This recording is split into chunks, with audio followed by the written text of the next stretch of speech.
While the number of cigarette smokers appears to have gone down significantly over the past few decades, tobacco use still remains the single largest preventable cause of death and disease in the U.S. According to the Centers for Disease Control and Prevention, as of 2013, an estimated 42 million adults were still cigarette smokers. Of those smokers, more than 3/4 smoked every single day. That's about 32 million people.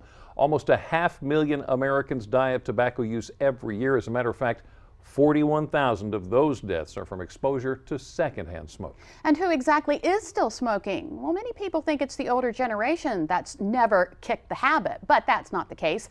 Smoking is most prevalent in the 25 to 44 age bracket. 20% of those folks are smoking. Smoking is also more prevalent among men than women, and more people who are under the poverty line are smoking than those who are at or above it. And it was also found that the less educated someone is, the more likely they are to smoke cigarettes. Now, if you know someone who smokes, or maybe if you yourself smoke, you already know how it can impact your wallet. Not only has the average price of cigarettes risen to nearly $6 a pack, but it can seriously impact the cost of both your health and life insurance. So, wouldn't it be nice if you could quit for free? Well, the Affordable Care Act wants to make that a reality, but a new report shows that a majority of federal health care plans aren't yet living up to the law. For years, the marketing from health advocates has been to tell Americans to quit smoking. Now, they were hopeful when, as part of the Affordable Care Act, new rules for healthcare.gov plans would cover drugs to help smokers do just that.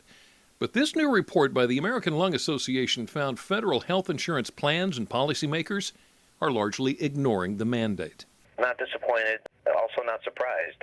Again, as I mentioned, the Affordable Care Act is relatively new. As part of the Affordable Care Act, every plan at no additional cost should cover FDA-approved drugs to help smokers quit, along with options for counseling. Nationwide, the report found just 17% of federal plans cover the drugs at no additional cost to policyholders. Not necessarily as, a gotcha type of approach, but more of an educational approach.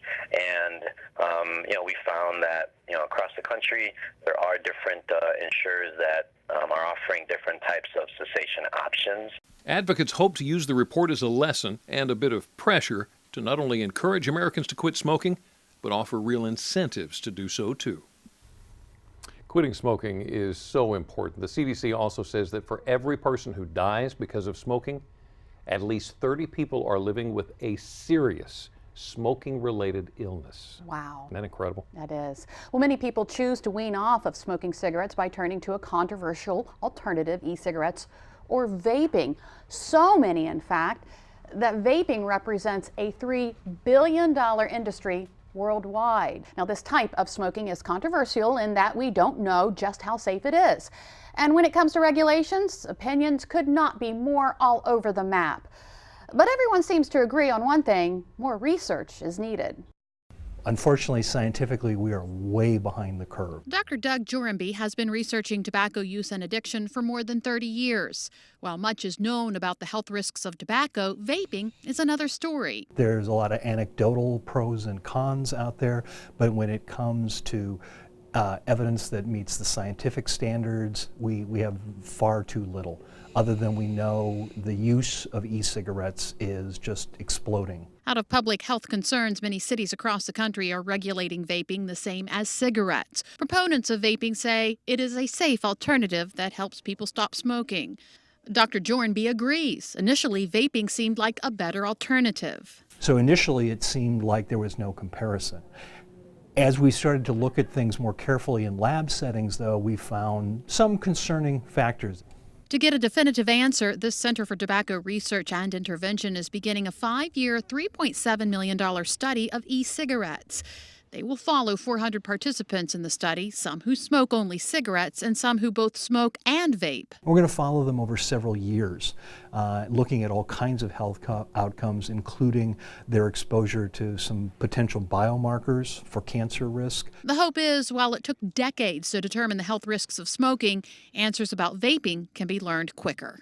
There may be a time delay, and that's why we're trying to look at some things that may be more sensitive markers so that we don't have to wait 20 or 30, 40 years to say, whoops, this is not a good idea. The American College of Physicians also wants tougher federal regulations on e-cigarettes, including a ban on flavored tobacco products to discourage use among young people. It's frustrating because I don't have a good argument for my son yet about why vaping is not good for you. Right. So we got to catch up with the curve.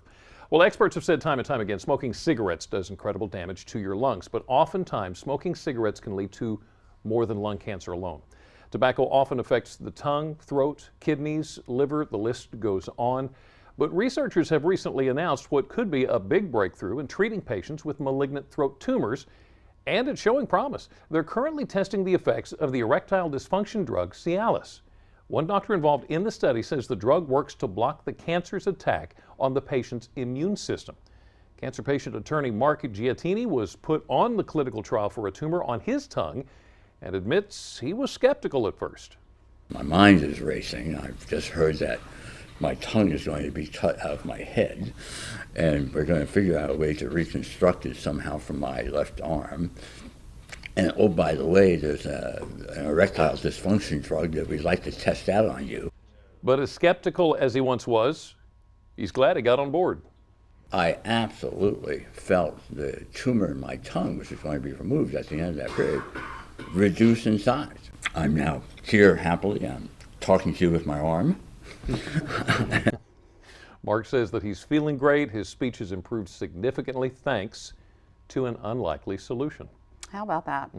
Well, sure, smoking impacts your health, but is your facial hair impacting your health as well? Well, up next, we learn about the hidden dangers of having a beard, what may be lurking under the surface, and how you could even be impacting the health of your partner.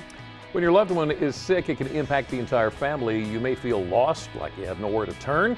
But you do. A little later on, we're going to learn the answers that are never more than a phone call away. Delmarva Live. We'll be right back.